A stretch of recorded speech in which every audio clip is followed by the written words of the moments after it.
All right, so I'm back at the hotel. It is about 6:55. I got done a little earlier. I was there for about maybe 3 or 4 hours. I actually did a stress test. They did an echocardiogram, and they drew my blood. Um, they checked all my levels. I found out my iron was a little bit low, like 9.6 or something like that. So, but that's not like a big issue. That's not anything that's gonna like really stop anything. And so they just did that, and meant I had to do the stress test. So I had to get on like the treadmill, and they had all these like leads, on me, and they put it on the incline. When I tell you, hunty, oh my goodness.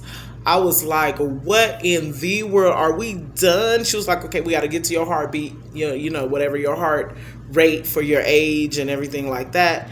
And I was like, we ain't there yet. I must have been on there like 10 seconds. I was like, because it was going at like a faster pace than I'm normally used to walking.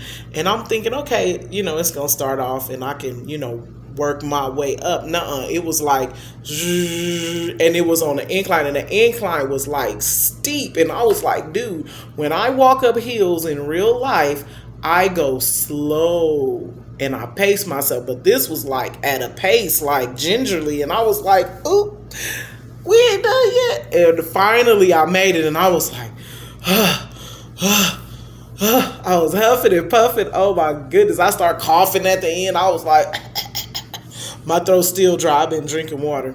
So anyways, I went through that, and that was pretty cool, And as soon as I got done with that, then she laid me down and started taking like some more pictures of my heart or whatever.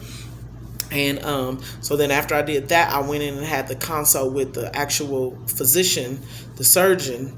And then we just talked about, my blood work and, the stress test. They can't really tell me anything because the cardiologist hasn't seen it yet. But, maybe, things that they may have saw or anything like that. So, just kind of walking me through the surgery process and what's, how it's going to be afterwards. And I got my little prescription of pain meds and anti-nausea meds because they say you'll be nauseous. So they want you to get in front of the symptoms. And so they want you to take it as soon as you wake up. They got you like on a little schedule so that you don't really have to experience it, because if you do, it's going to be bad. So they want you to get in front of it. So after that, I came home, and when I was coming home, the driver was telling me like, you need to get a heating pad. And I was like, okay. So I ordered a heating pad from Target, and I had ordered some more shakes because I didn't bring any on the plane. And then I ordered some water because I didn't have any of that either. So that's what you see over there. It's my heating pad. Don't mind my junk. And my little Target water. And I actually have my shakes. And those 2 protein waters are actually for the night before the surgery and the morning of the surgery. I'm supposed to drink one of those. So I got that. So when I came home, I ate. And I actually ordered from Cracker Barrel.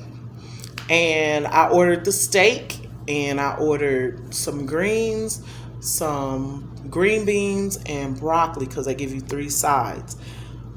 I ate the broccoli and the green beans, but I didn't eat the greens because they had like meat in them, and I want to say it was pork, and I don't eat pork, so I tossed those. I actually did take a couple of spoonfuls, and then I realized it was like meat in there, and I was like, oh no, we don't do that. So I tossed those. So I had, the steak was kind of big. It probably was more than I probably should have had, but I was like, whatever. So I ate the steak. I know it was more than 4 ounces because it was like long. And it was a nice thickness too, and it was delicious, may I add. But ain't nobody gonna die. So, yeah. But I need to get like a portable scale, and I think they have some. I think I saw some online on Amazon or something, but they have like portable scales. So like when you're out and about, you can take the scale. It goes up to 1 pound. And so all I need is 4 to 6 ounces. Ain't nobody finna be eating no pound worth of meat. I just need to measure my protein so that I can stay within my little 4 to 6 ounce range. Typically I go with 5. If I'm super hungry, I will eat 6. And like today I was famished, and so I just ate the whole thing. I didn't count it. I was like, I'm not even gonna worry about it because I haven't been eating and I'm doing good. I lost 8 pounds, which I probably should have lost a little bit more because I struggle, but that's where I'm at. I'm struggling. That's why I'm getting this procedure, because I can't do it by myself without a tool to help me. And so this is that tool. So yeah, I ate that. It was delicious. And then I still have one more shake to drink. I had one earlier at the center. They gave me one, but I need to drink another one before it gets too late, because it's 7 o'clock. I'll probably drink it in a little bit. And then that'll be it. And I've been drinking water. So I came back from there, and even while I was there, I was like peeing constantly, almost like every 45 minutes. I was like in the bathroom. I'm like, dude, I can't stop using the bathroom. So I'm thinking that maybe I'm losing more weight because, so what I've been reading is that when you lose weight, where does the fat go, right? The fat, if you look it up, you'll see the fat comes out in your CO2, which is your carbon dioxide, and then it also comes out in your urine. And so I noticed that before I came here, when I was losing my little 8 pounds, because I lost 8 pounds, and I noticed that I would be using the bathroom all night. And then when I wake up in the morning, and I usually weigh myself on a scale between like 6 and 7 o'clock in the morning. And when I would wake up the next morning after using the bathroom, like every single hour on the hour, like clockwork, I would be a pound, maybe 2 pounds lighter. So I know that when I'm using the bathroom frequently like that, that is definitely my weight coming off, because I can see it on the scale. So I know for a fact that that's what's happening when I'm urinating a lot.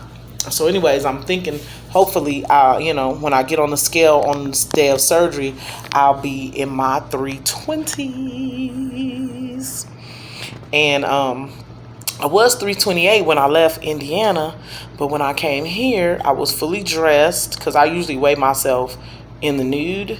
So I was fully dressed. I had on tennis shoes, and I just traveled time zones, and the elevation is different here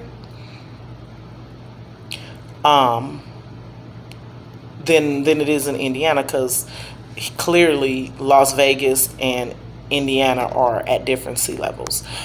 So that does make a difference in your weight. So I ain't mad. I'll take 330. But guess what? This video is getting too long, and I don't like no long videos. So I'm about to say bye.